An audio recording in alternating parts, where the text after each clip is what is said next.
Howdy, mates, it's your host, Meow Zhao Kai.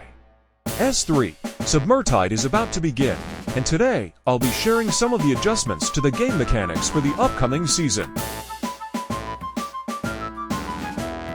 In the S3 season, we have made significant adjustments to the cybermodding gameplay.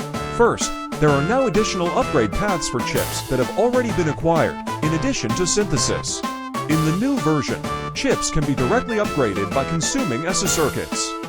Additionally, cybermodding no longer consumes ESA circuits. Dismantling cybermodded equipment no longer yields chips. The chip development process is streamlined. Previous process: 1. Grind intended fate-bound equipment. 2. Cybermod intended fate-bound equipment. 3. Dismantle to get intended fate-bound chips. 4. Synthesize to upgrade intended fate-bound chips. New process: 1. Obtain ESA circuits. 2. Directly upgrade intended fate-bound chips with ESA circuits. In the S3, the number of daily free holokeys will be adjusted to 6. Meanwhile, the rewards from projection chests will be significantly increased in S3.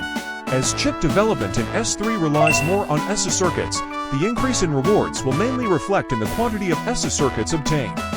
In short, the time needed to acquire resources for cybermodding in S3 will be shorter, and the total amount of resources obtained will be greater.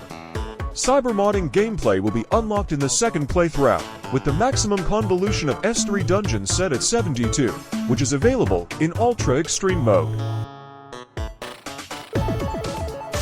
The number of stages in each dungeon area during the first playthrough will be reduced to 3, and the fate-bound pool for each dungeon in the first playthrough will be reduced from 5 to 3, helping you assemble fate-bound set faster in the early stages. We will introduce Ultra Extreme difficulty in S3, which can be unlocked by defeating the Zalmer in heroic difficulty. Monsters in Ultra Extreme difficulty will be more powerful and can drop you tier equipment, which can be upgraded to a maximum level of +11. S3 season will also introduce 4 new insane quality weapons: Holland File, Ephemerality 137, Sembin Fractalis, and Solastellum. We have optimized the process for entering the Proving Grounds. After starting the second playthrough, you will no longer need to go through the Southern Steps and Valhalla storylines. Instead, you will trigger a plot that takes you directly to the Proving Grounds. There are still no level restrictions for entering the grounds. Additionally, we have adjusted the stat points obtained after clearing the corresponding floors of the Proving Grounds. The stat points obtainable in the Proving Grounds now have an upper limit: strength, dexterity, and intelligence, each capped at 300 points. You will receive the final stat point boost at the 900th floor from Valkyrie, with no further stat point gains beyond that. With the start of the new season, the Proving Grounds floors for permanent characters will also be reset. You can earn rewards for Proving Grounds floors using permanent characters. Rewards for permanent characters and seasonal characters, including pure seasonal characters, are independent.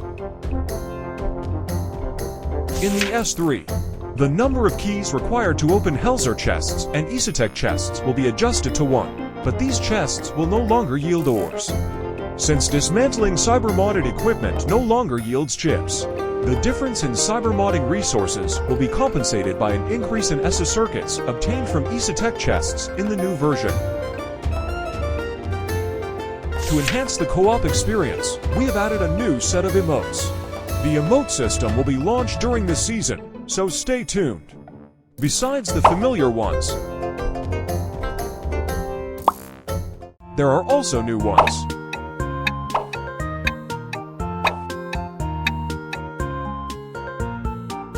Veteran players who complete a 7-day streak after the start of S3 can receive the Cassandra skin and new weapon skins as rewards. That's all for today's preview. We look forward to you discovering even more new content in the game. Soul Knight Prequel S3 Submertide will begin on July 18th. Stay tuned.